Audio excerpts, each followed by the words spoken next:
Hello, a very good morning all of you. My name is Jyoti और आज के class में हम डिस्कस करने जा रहे हैं migraine.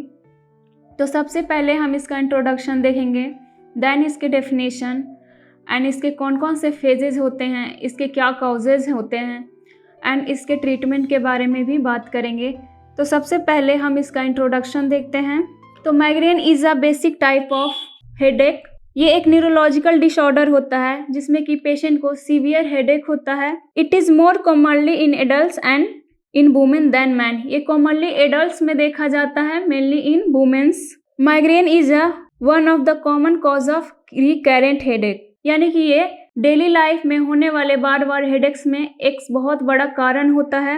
According to IHS, migraine constitute जो प्राइमरी हेडेक्स होते हैं उनमें 16% जो हेडेक होते हैं वो माइग्रेन के होते हैं। इसके अलावा माइग्रेन जनरली जो पॉपुलेशन होता है वर्ल्ड वाइड उसमें 10 to 20% पीपल को अफेक्ट करता है पर ईयर।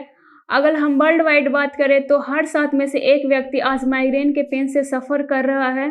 और अगर हम इंडिया की बात करें तो इन इंडिया यहाँ 15 to 25% लोग हर साल माइग्रेन के पेन से सफ़र करते हैं। तो नेक्स्ट है इसका definition. Migraine is a type of headache. ये हेडेक का ही एक टाइप होता है। It is also called as vascular headache. इसको हम वस्कुलर हेडेक भी बोलते हैं।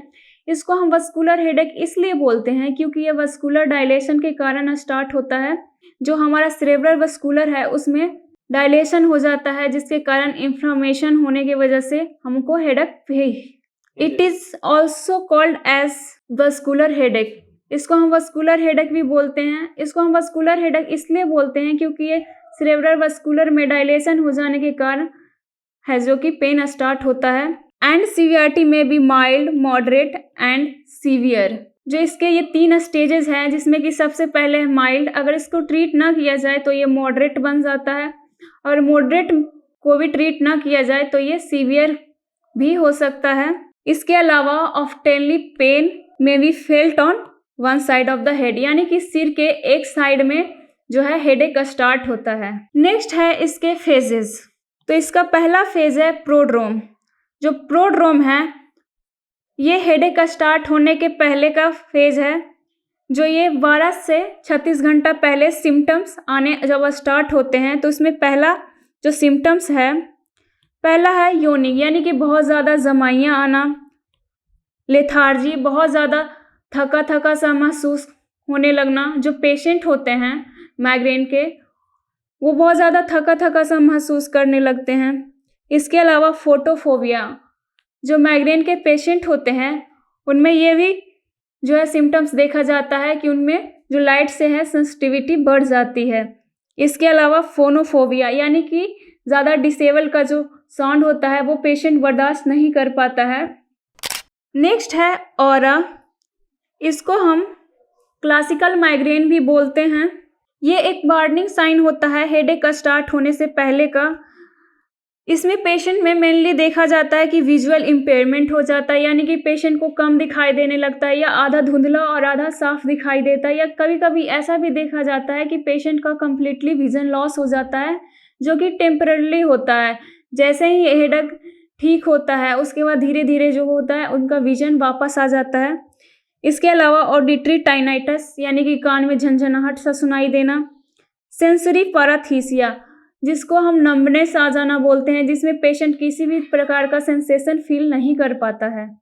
तो नेक्स्ट है हेडेक। तो ये दोनों सिम्टम्स आने के बाद इन दोनों फेजेस में जो भी सिम्टम्स आए उसके बाद जो है हेडेक स्टार्ट होता है।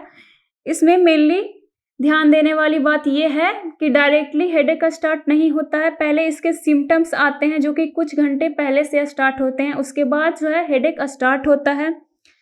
तो इसमें मेनली देखा जाता है जो हेडेक होता है वो यूनिलेटरल होता है और ये जो हेडेक होता है वो पल्सेटाइल भी होता है, यानी कि पल्स फील होता है हेड में, जो कि बहुत ज़्यादा थ्रोम्बिंग फील होता है। इसके अलावा इसका जो ड्यूरेशन होता है वो 4 to 22 आवर होता है, यानी कि जो पेशेंट होता है उसका जो पेन होता है हेडेक वो 72 आवर तक स्टे कर सकता है। इसके अलावा physical activity will increase pain, यानी कि पेशेंट जो है किसी भी तरह का फिजिकल एक्टिविटी करता है हेडेक के दौरान तो उनका हेडेक जो है और ज़्यादा इंक्रीज होने लगता है। और जैसे ही वो कम साउंड वाले एरिया में, कम लाइट वाले एरिया में, जो एरिया जो कि साउंड प्रूफ है और कम लाइट है, वहाँ वो रहते हैं, वहाँ आराम करते हैं, तो धीरे धीरे जो उनका कंडीशन है वो नॉर्मल आ जाता है। इसके अलावा नोज़िया, वोमिटिंग, वर्टिगो यानी कि चक्कर आना जिसको हम बोलते हैं, इसके अलावा फोनोफोबिया एंड टाइनाइटस, ये जो सारे सिम्टम्स हैं वो भी देखे जा सकते हैं हेडेक के साथ साथ इस फेज़ में। तो इसमें ध्यान देने वाली बात यह है कि जो भी सिम्टम्स हैं जो फर्स्ट फेज़ और सेकेंड फेज़ में आए थे वो थर्ड फेज़ में भी देखे जा सकते हैं। ज़रूरी नहीं है कि जो फर्स्ट फेज़ में देखे गए हैं, जो सिम्टम्स फर्स्ट फेज़ में देखे गए हैं वो सेकेंड फेज़ में ना आए या थर्ड फेज़ में ना आए। कोई भी सिम्टम्स किसी भी फेज़ में अपीयर हो सकते हैं। नेक्स्ट है पोस्ट्रोम, जो कि हमारा लास्ट फेज़ है, जिसमें कि पेशेंट बहुत ज़्यादा फटीग, डिप्रेस्ड और एग्जॉटेड भी फील करता है, यानी कि बहुत ज़्यादा उसको एंजाइटी होता है, डिप्रेशन होता है और एग्जॉटेड यानी कि बहुत ज़्यादा लो एनर्जी फील करता है। इसके अलावा बहुत ज़्यादा वो इरिटेटेड रहता है, वो छोटी छोटी बातों पे बहुत ज़्यादा एंगर भी शो कर सकता है। इसके अलावा पुअर कंसंट्रेशन, उनका कंसंट्रेशन लेवल जो होता है, जो पेशेंट होते हैं माइग्रेन के, बहुत ज़्यादा पुअर हो जाता है हेडेक के बाद। वो किसी भी वर्क पे फोकस नहीं कर पाते हैं, जो भी उनका नॉर्मल रेगुलर वर्क होता है वो नहीं कर पाते हैं। नेक्स्ट है इसका ड्यूरेशन 2 डेज, यानी कि इसके जो भी सिम्टम्स है वो 2 दिनों तक रह सकते हैं। तो नेक्स्ट है इसके कॉजेज़, जो माइग्रेन होता है उसके क्या क्या कॉजेज़ होते हैं। तो इसमें पहला कॉज देखा जाता है स्ट्रेस एंजाइटी, यानी कि जो एक पर्सन होता है अपने डेली लाइफ में बहुत ज़्यादा स्ट्रेस और एंजाइटी का सामना करता है, उनमें माइग्रेन का जो है केस बहुत ज़्यादा देखा जाता है। ये आजकल मेनली देखा जाता है कि बहुत ज़्यादा स्ट्रेस्ड होते हैं लोग, तो इसके वजह से भी माइग्रेन उनको हो जाता है। इसके बाद है यूज़ ऑफ कॉन्ट्रासेप्टिव पिल्स, जो हमारी महिलाएं हैं वो बहुत ज़्यादा अगर कॉन्ट्रासेप्टिव पिल्स को यूज़ करती हैं प्रेगनेंसी को डिले करने के लिए, तो भी उनमें माइग्रेन का केस देखा जाता है। इसके अलावा हंगर, बहुत ज़्यादा देर तक भूखे रहना, टाइम से खाना ना खाना, ये भी एक रीज़न बनता है माइग्रेन का।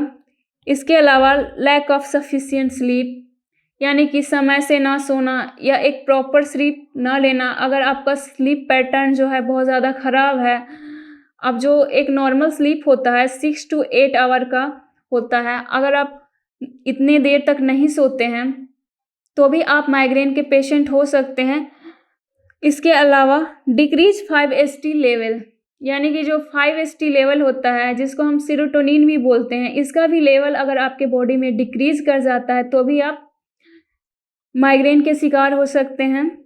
तो नेक्स्ट है इसके डायग्नोसिस, कोई भी माइग्रेन का जो पेशेंट है उनमें कैसे डायग्नोस करेंगे जो उनका हेडेक है वो नॉर्मल हेडेक है या माइग्रेन का हेडेक है। तो इन दोनों का जो वेरिएशन होता है वो जानने के लिए सबसे पहले हम पेशेंट का हिस्ट्री कलेक्शन करते हैं, जिसमें कि हम जानते हैं कि उनको कब से पेन है और पहले और कितनी बार हो चुका है, उनके फैमिली में किन्हीं को माइग्रेन का जो प्रॉब्लम है वो है या नहीं। इसके अलावा उनका फिजिकल एग्जामिनेशन जिसमें कि वाइटल्स वगैरह भी लेते हैं।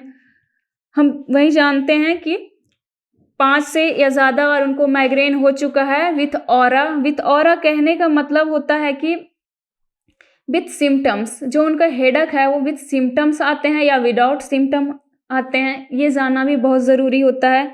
इसके अलावा जो उनका पेन है वो यूनिलेटरल है या बाइलेटरल है, जैसा कि हम पहले भी बता चुके हैं कि जो उनका हेडेक होता है वो वन साइड होता है, यानी कि सिर के एक साइड में होता है। जो माइग्रेन का पेन होता है वो सिर के एक साइड में होता है। तो इसके अलावा इसको कंफर्म करने के लिए CT और MRI का भी सहारा लेते हैं। तो the last one is treatment, migraine को हम किस तरीके से ट्रीट कर सकते हैं या किस तरीके से हम प्रिकॉशन लेकर इससे बच सकते हैं। तो इसमें सबसे पहले है एनाल्जेसिक, जो पेशेंट होते हैं अगर उनका कंडीशन माइल्ड होता है तो उनको हम एनाल्जेसिक देते हैं। इसके अलावा अगर पेशेंट का कंडीशन मॉडरेट है तो उनको कुछ नसेट कॉम्बिनेशन की भी दवाइयाँ दी जाती है, जैसे कि इबुप्रोफेन विथ पैरासीटामोल, इसके अलावा एगोटामाइंस, ट्रिपेंट्स और एंटीहिस्टामिन जैसी दवाइयाँ भी डॉक्टर्स के द्वारा प्रिस्क्राइब की जाती हैं पेशेंट को। ये डिपेंड करता है पेशेंट के सिम्टम्स पे कि उनको कौन सी मेडिसिन दी जाएंगी। तो जो भी उनको सिम्टम्स आते हैं पेशेंट को, उसी के अकॉर्डिंग उनको ट्रीट किया जाता है। इसके अलावा हम क्या क्या प्रिकॉशंस ले सकते हैं, कैसे हम बच सकते हैं माइग्रेन से, या आप ऑलरेडी माइग्रेन के पेशेंट हैं तो आप इनसे कैसे मतलब दवाइयों से बच सकते हैं प्रिकॉशन लेके। तो इसमें सबसे पहले है take proper and regular diet, यानी कि आप प्रॉपर न्यूट्रिशनल फूड लें। इसके अलावा है keep hydrating, drink plenty of fluid, यानी कि आप हाइड्रेटेड रहें, डिहाइड्रेशन से बचें, आप प्रॉपर वाटर कंजप्शन करें ताकि आपको कभी डिहाइड्रेशन ना हो। इसके अलावा do regular and physical exercise, regular and physical exercise करके भी माइग्रेन से बचा जा सकता है, या ऑलरेडी आप माइग्रेन के पेशेंट हैं तो आप काफ़ी ज़्यादा रिलीफ पा सकते हैं